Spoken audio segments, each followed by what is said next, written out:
name's Pete. I'm the Species Restoration Lead at Restore. We have a stand. You can come talk to us today. We're a new company founded by Benedict MacDonald, specialising in ecological restoration at large scale.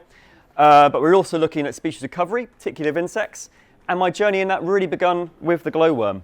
And I'm just going to start with the fact that really it's January, it's grey, it's cold. It's okay to be a bit sad.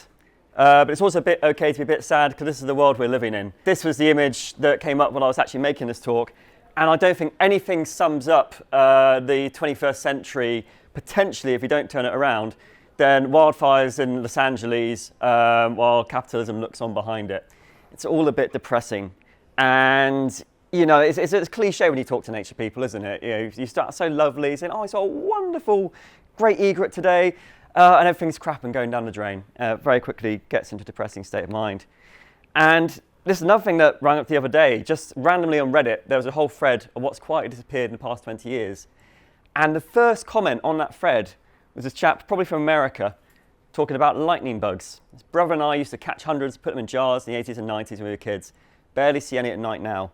And I just thought it was so stark that the first thing people noted was the lack of lightning bugs in America. So for the fireflies, the glowworms, they are quite a wide, diverse family, but what defines them all is, of course, that bioluminescence, that product of a chemical reaction between luciferin and luciferase and ATP, and that makes light. They actually use those chemical reactions to find life on other planets. If you put your luciferase in a sample rock from Mars, that would react with any ATP active in the cells, and that would indicate whether you've got life on Mars. So the light is literally life. The fireflies culturally in Asia are especially important. That's the really spectacular ones you'll see in massive flocks. You won't see those in the UK. There are some fireflies in southern Europe, but generally if you go to Southeast Asia and America, the fireflies you'll see are males trying to attract a mate. But these are a species which are incredibly culturally significant. You know, there was a tale of Genji, which is a famous Japanese tale, where they use fireflies as metaphors for life's fragile moments and wings. They were symbols of the impermanence of existence and a symbol of Zen Buddhism, of enlightenment. And likewise, this is the first glowworms I saw, which were the ones in the Waitomo Caves, New Zealand. These ones aren't beetles like the fireflies in Asia and America or the glowworms in the UK. These are actually the larvae of gnats, and their light is to attract unsuspecting prey who go, "Ooh, shiny." They get caught in a sticky goo that they emit from their backsides, they roll them up and they eat them alive. So there's a really dark side to it, which reflects life as a whole. Life can be beautiful, life can also be scary. That's very much the case of glowworms and fireflies. Or there's New Zealand glowworms who are called the titiwai, lights reflected in water, in Maori. So then we come to the glowworms you'll have here, the European glowworm Lampyris noctiluca. Most of its life is spent as a larva on the left-hand side, about 2 years, and it's basically the very hungry caterpillar if the very hungry caterpillar was a serial killer of snails. They're gorging on snails and slugs, until they can pupate by their second summer. And then if it's a male, it will emerge as a little flying insect there with big boggly eyes so he can see the brilliant, beautiful light of the female. Now, the larvae in the males can glow, but it's a very weak light. It's very pathetic, actually, but that pathetic light still does a really important job of saying, "Don't eat me" to predators. They taste really horrible, and they've actually done experiments with toads and robins and found that they will avoid eating a glowworm if they've eaten one already. And they theorised that the glow to attract a mate actually evolved from that original aposematic defence, if you want to use the scientific terminology. And that is the glowworm that we see and that we love, and that males love as well. That's what attracts them to them. But the females have to be really big and obvious because the males are very weak flyers. They fly very low to the ground. They don't like flying in wind or rain. So the female has to make herself really obvious, hang out on the edge of paths in very open areas so she can be seen by the male. So that's the beautiful side of the glowworm's life, but then here's the more horrific side, and I don't know if I can play that. So they've just basically devoured this snail whole. What's going on here is the glowworm larva has a tail organ, which I like to call the arse brush, because that's literally what it is. Imagine if you could clean yourself down after a meal by having a toilet brush come out your bum and then wipe your face. It's genius evolution, and this is one of the things about working with these species up close, is you get to see traits you'd very rarely observe in the wild. It is not a nice death for the snail. They basically get bitten in the nerve endings, which paralyzes it, but slowly turns its insides into goo. And while this is happening, this glowworm larvae will actually ride the snail shell and occasionally bite it, inject it with more toxin until it eventually dies, and they can swallow it, well, drink all its juices until nothing is left but an empty husk. But that's not what the romantic writers are talking about. This is Thomas Hardy in his novel Return of the Native, where he describes a couple of characters out in the Dorset countryside playing a game of dice. It gets too dark, and they think, well, let's collect all the glowworms in the hedges, and we'll light up our game by putting these glowworms in a jar. So culturally, these species were very abundant in our countryside, very well known. And certainly, the stories I've heard, I picked up the grandmother of a friend of mine to drop her off at the wedding we were both going to a couple of years ago, and she was talking about how her sister used to collect the glowworms in the lanes and put them on the rim of her hat on summer's evening. But they don't see the glowworms anymore. And, there were reports for years and years that there was a glowworm decline anecdotally. But then in 2020, Tim Gardner and Raphael Didham looked at a series of systematic studies over the course of 20 years to show that actually there was a decline in abundance in glowworms over this period of time, with the likely culprits being, of course, habitat loss and isolation. So glowworms are really rubbish at moving. So if you have glowworms at a site and then you overcut their habitat, they're gone. And if they're only next door, they won't come back. I'll come back to that again in a minute. Light pollution, the females will dim their glowworm response to lights, but they won't move somewhere else. And the males get attracted to lights instead and don't mate with the females. And climate change as well, so having milder winters which potentially desiccate the larvae or encourage them to wake up early when there's no food around can potentially have that negative effect as well. So I got involved in glowworms in my old job. I used to work for the Derek Gow Consultancy, and when this news that glowworms were in decline and they couldn't get to the new sites easily came about, he was keen to investigate the idea of bringing them back. So he said to me, "Peter, do it." So that's what I did. So I spent about a year and a half researching glowworms, talking to the people who've been working with them already, seeing what can be done, even whether release was a good thing to do in the first place. But there was actually a book written by John Tyler, who has probably missed a glowworm about 20 years ago. And in the year 2002, he was looking at the feasibility of reintroducing glowworms to sites where they've become extinct, because this is an animal which is well understood within the glowworm community, does not recolonise naturally very easily. So when people say to me, "Can I have glowworms at your site?" I say, "Great, but do go out and check," because these are also a species that are very good at going unnoticed, partly because people don't go out at night very much. Most sightings of glowworms, if they're not from naturalists, are people walking back from the pub at night on a country lane, because that's the only sociable hour to be out on a country lane in the middle of the night in the summer. So I always encourage doing a baseline survey, always encourage make sure the habitat is right, your light pollution is not affecting the population locally. But in its own right, that is a very, very great thing to bring people together on glowworms, which we'll come to in a little bit. But I think the thing about glowworms is that they're this great umbrella species from the insect side of things, because they need this messy mix of habitat. You need the long grass, the scrub for the larvae to feed on snails, have that cover overwintering. But you also need your shorter ground, your bare ground areas for the adults to glow and be seen readily, easily by the males. And of course, without any light pollution, that's great for your bats and your moths as well.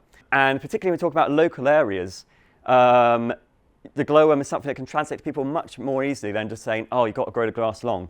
If you get your communication wrong, you get stories like this on the left, where a group of locals actually thought they were doing the right thing by cutting the lawns back because they thought the council were being lazy in part of their rewilding project to let the grass go long. Whereas you have something like glowworms as your champion to say, no, if you do keep cutting the grass, if you do start introducing your pesticides, you will lose your glowworms. It's a lot harder argument to sort of face up to. So this is the site you'll tend to see when you're collecting glowworms. When it comes to glowworm collection, it was always on sites where we knew there was an established population, and we would get permits, and if it was a natural green site, we would go through the SSSI permissions as well. And then it would only collect a small number once in a year, and then you can collect again the second year because actually that population won't have been affected because it's a 2-year life cycle, but you can't go back for the 2 years after that.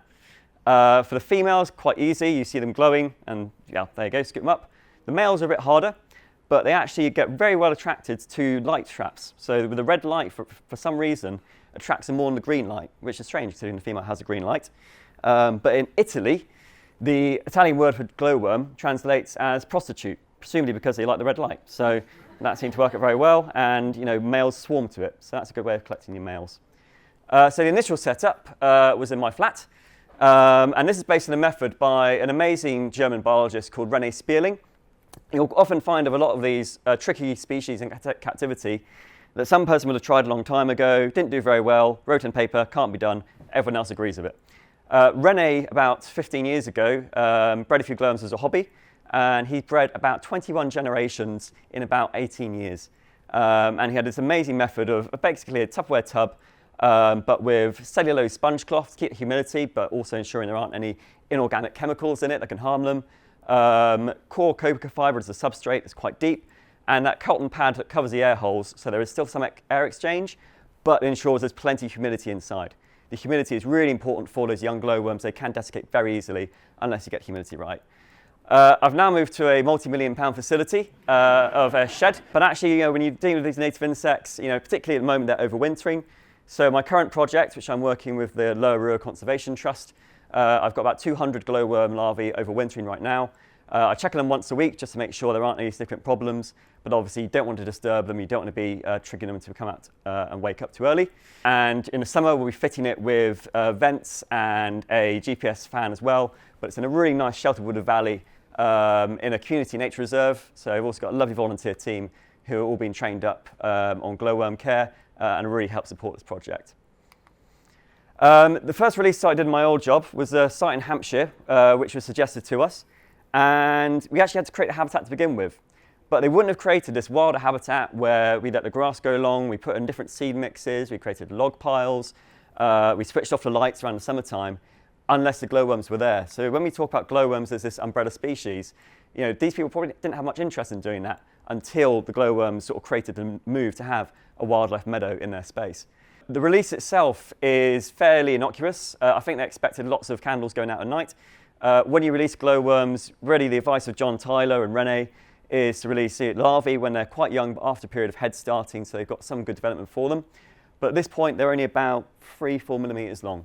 And the guy doing the release, who owned the site, invited loads of local councillors to come see the release, and they were all a bit underwhelmed, to be honest. It basically looked like I was throwing grains of rice out under some logs, but there we go. But we did actually do one showcase release. That year we did have a surplus of adults. So we had 3 females and 3 males, which we put the females out while they were glowing, and I basically effectively put the male more or less on top of the female, so we could try and guarantee a mating. But we still had lots of larvae that went out to ensure we were hopefully going to have a population start establishing. And then they invited a load of local families with their kids. And I remember getting there, and there's this rabble of children all around. I thought, oh God, how are we going to convince these people it's a good idea? But as soon as the glowworms went out, the awe and the gasps on both the parents and the kids' faces was really palpable. There's a very blurry photo because it's dark, but that is the glowworm light just there. And as soon as that went out, the parents came up to me and said, how can we get more wildlife in our gardens? How can we bring nature to our lives? It's like, yes, that's what we want the project to do. This umbrella species, bringing people, the 99% of the British public who don't really know there's much nature beyond 2 pigeons and a squirrel, into the nature conservation scene. Since then, while I was still in my old job, we did the post-monitoring survey. We did have the first female glowworm glowing, and we also got a mature larva as well on the first surveys. I was only able to get out for 2 survey nights. I will also always say that resource limitations is such a big issue in conservation, and try as I might, I was still limited in the number of times I could get out there. I wanted to go out more. I will also say as well, we always need to admit to failures. We shouldn't have been breeding glowworms for 1 year rather than 2 years. They need that winter diapause. You get insects that have a smaller body size, produce fewer eggs. So make sure you have the winter diapause as well. And personally, I think I would like to let that site develop a bit more as well. So I think it needed a few more years to really rough it up. But we did still have glowworms making a full out life cycle from the first release. From what I've heard from surveys done this year, they did find them again this year. So it is beginning to sort of bed in, but it won't be until 2027 that we'll know if glowworms that were released on the site have also then bred and had progeny born on the site as well. So it's a long-term investment. The current project I'm doing independently is with the Lower Ruhr Conservation Trust at Nosterfield Nature Reserve, where glowworms were actually present about 100 years ago. That's a reference from Edmund Bogg from the site. But in the years since then, it became a massive quarry site, so it was effectively blitzed, blazed to the ground through quarrying, became a nature reserve in the 90s, but the glowworms never returned. And it's a very well monitored site by local naturalists, so they'd never seen glowworms there. But the habitat was fantastic, it was very well connected, and there was a local population as well, a few miles down the road. So we were able to use that as a donor population of well locally adapted animals. And we hatched out the first larvae this year, so 480 were released this summer. As I say, 200 were kept on to breed a second generation, which we'll release in years 3 and 4. And then we'll do another big release next year as well. But again, we won't see any glowing glowworms there if they do establish until 2026. So that will be another long-term project, but the Lura Conservation Trust is in it for the long haul. And that is releasing the glowworms there. As you see, a very delicate process with your paintbrush. But teeny, teeny, teeny little creatures. But when they're a bit bigger, they're about that big. But as I say, it's not just about releases. You know, many people thought they wanted to do releases, but of course you've got to baseline it, see what's there. And the National Trust approached me a couple of years ago about going around the Purbeck estate, trying to figure out where the glowworms were. Because they didn't have a lot of records for much of the site. I did some walkovers and thought they're probably here. They got a load of members of the community together as a volunteer group. And sure enough, they went out and they found glowworms in all the sites I thought they should be in, because this is a landscape which has been relatively unmodified, still well connected, should hold on to the glowworms. So they don't probably need to do releases there. But what matters is they have built a glowworm community who have now all come together over this special insect, who are now way more connected to their local nature and want to do more for it. So it's not just about releases, it's using glowworms as that champion to bring people together. So I will always say, if you like the idea of glowworms or doing glowworm reintroduction, please go out and look first. But remember, if you do find glowworms, that's fantastic, and you can still build a fantastic community for nature around that. I just thought I'd finish with my hero. I'm sure you'll hear of many more people here, Gerald Durrell. It's now 100 years since he was born. And this was what he wrote in a time capsule buried at Jersey Zoo, which started with, we hope there will be fireflies and glowworms at night to guide you. And I think that is really powerful, that the glowworm really is a light in the dark, onto the wider natural world we have. It's a light in the dark in the sense that it's also a world that is falling apart. It's a very small light, and yes, it goes away quickly. Once a glowworm breeds, her light goes out, that's it. But even if that light's been there for a very brief time, that little bit of hope stays with you, and it's enough to keep going. The story of the glowworm is really only just beginning. Certainly from the captive breeding release point of view, we might need to do much of that in the future. We're still developing that. But what I have seen is that one little insect has an amazing ability to bring people together and enchant people from all backgrounds in light, simply through the power of going, ooh, shiny. Life does have a habit of not being a fairy tale. But what we can do is start to restore some of the things that inspire the fairy tales in the first place. Thank you very much. I'd like to thank some of the organisations that helped out in the project.